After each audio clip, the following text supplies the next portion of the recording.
vez para falar um pouco em relação a nós, a nossa vida, nosso espírito, alma e corpo. Os vencedores e a salvação.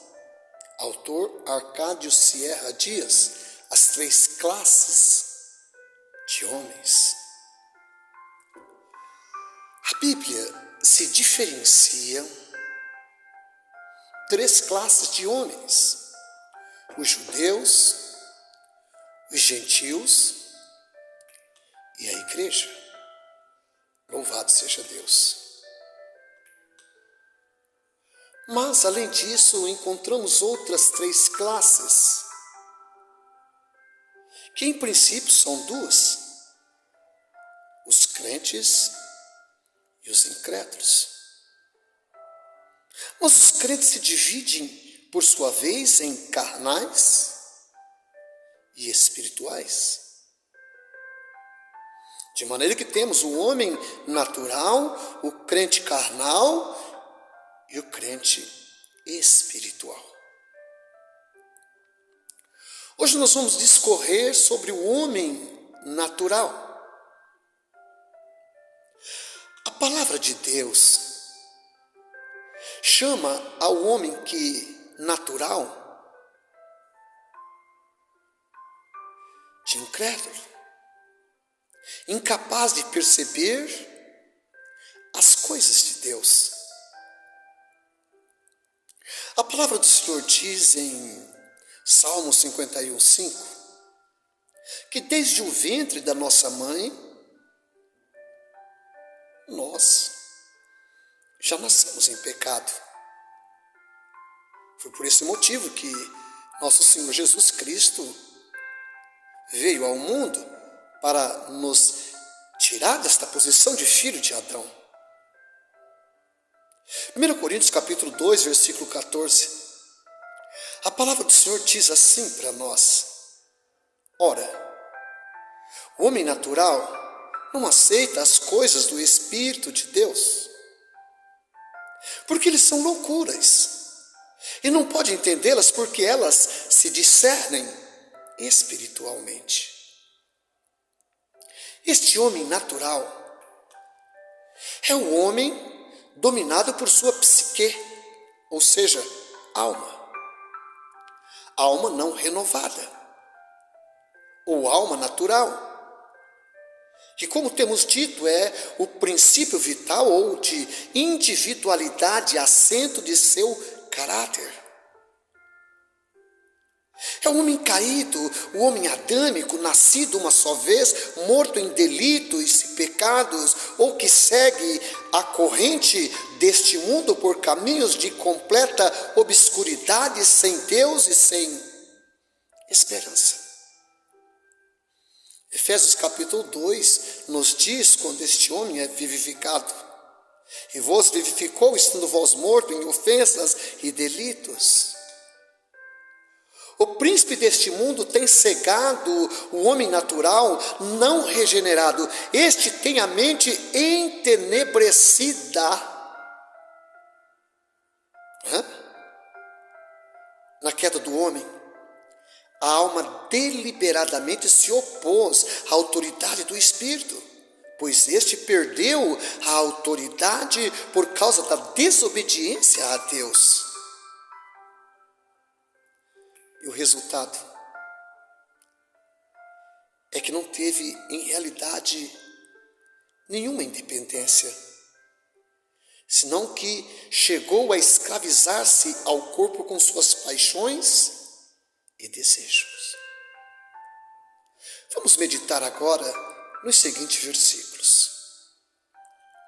Quando nós olhamos 2 Coríntios capítulo 4, versículo 3 a 4, a palavra do Senhor nos diz assim: mas se o nosso evangelho ainda está encoberto, é para os que se perdem que está encoberto, nos quais o Deus deste século cegou o entendimento dos incrédulos, para que lhes não resplandeça a luz do evangelho da glória de Cristo, o qual é a imagem de Deus. Quando nós olhamos em Atos capítulo 26, versos 18, a palavra do Senhor nos diz para lhes, os gentios, abrires os olhos e os converteres das trevas para a luz e da potestade de Satanás para Deus, a fim de que recebam eles remissão de pecados e herança entre os que são santificados pela fé em nosso Senhor Jesus Cristo.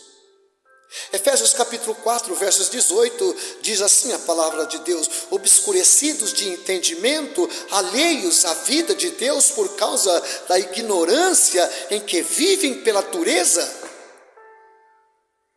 do seu coração. Louvado seja Deus. Há um véu com um obstáculo que impede que o homem entenda a Deus. O homem não regenerado nem entende o bem, nem deseja. Mesmo os judeus, sendo eles o povo terreno, escolhido para manifestar a Deus, o povo dos pactos, o povo por meio do qual o Senhor nos deu as Escrituras, o povo por meio do qual nasceu nosso Salvador, ainda eles não podem ver por esse véu. Quando nós vemos a palavra do Senhor, 2 Coríntios capítulo 3, versículo 13 a 15, nós vemos essa realidade. E nós somos como Moisés, que punha um véu sobre a face, para que os filhos de Israel, louvado seja Deus, não atentassem na terminação do que se desvanecia, mas os sentidos deles se embotaram, pois até ao dia de hoje, quando fazem a leitura da antiga aliança, o mesmo véu permanece, não lhes sendo revelado que em Cristo é removido. Mas até hoje, quando é lido Moisés, o véu está posto sobre o coração deles. Se o Senhor Jesus não tira esse véu, continuam na obscuridade, seja judeu, seja gentil, vendo não veem, ouvindo não ouvem, porque são coisas do Espírito, que não se pode ver nem ouvir com os sentidos naturais, nem entender com a mente natural da alma. Os não regenerados não podem agradar a Deus.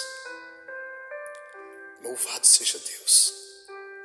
Quando nós olhamos Romanos capítulo 8, versos 7 e 8, a palavra do Senhor diz assim para nós: por isso, o penhor da carne é inimizade contra Deus, pois não está sujeito à lei de Deus, nem mesmo pode estar. Portanto, os que estão na carne não podem agradar a Deus.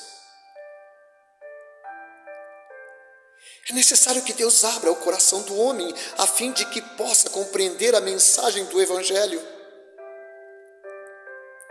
Ouvimos na cidade de Filipos, com ocasião de um ensinamento que compartilhava Paulo à margem do rio, que está em Atos capítulo 16, versos 14. Certa mulher chamada Lídia, da cidade de Tiatira, vendedora de púrpura, temente a Deus, nos escutava. O Senhor lhe abriu o coração para entender as coisas que Paulo dizia.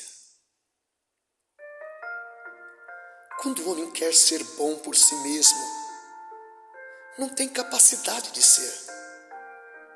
O homem trata de ser bom, mas não pode, e em um esforço por parecer melhor diante da humanidade de sua própria consciência, o homem com frequência não comete o pior, ou pode ser que em ocasiões não chegue a ser todo o mal possível, mas isso se deve a que Deus em sua misericórdia tem provido de um testemunho de si mesmo. Oh glória! O homem leva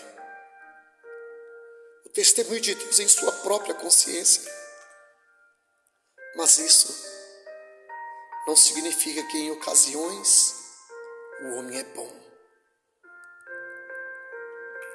Diz a Escritura que o que de Deus se conhece lhes é manifesto, pois Deus o manifestou. Romanos capítulo 1, verso 19. Atos capítulo 14, verso 17 diz assim: contudo, não deixou de dar testemunho de si mesmo, fazendo o bem, dando-vos chuvas do céu e estações frutíferas, enchendo-vos de mantimento e de alegria os vossos corações. Então, segundo isto, de acordo com Romanos capítulo 2, versos 14, porque quando os gentios que não têm lei fazem por natureza as coisas da lei, eles, embora não tendo lei, para si mesmos são lei. O homem por si mesmo faz um bem relativo. Louvado seja Deus.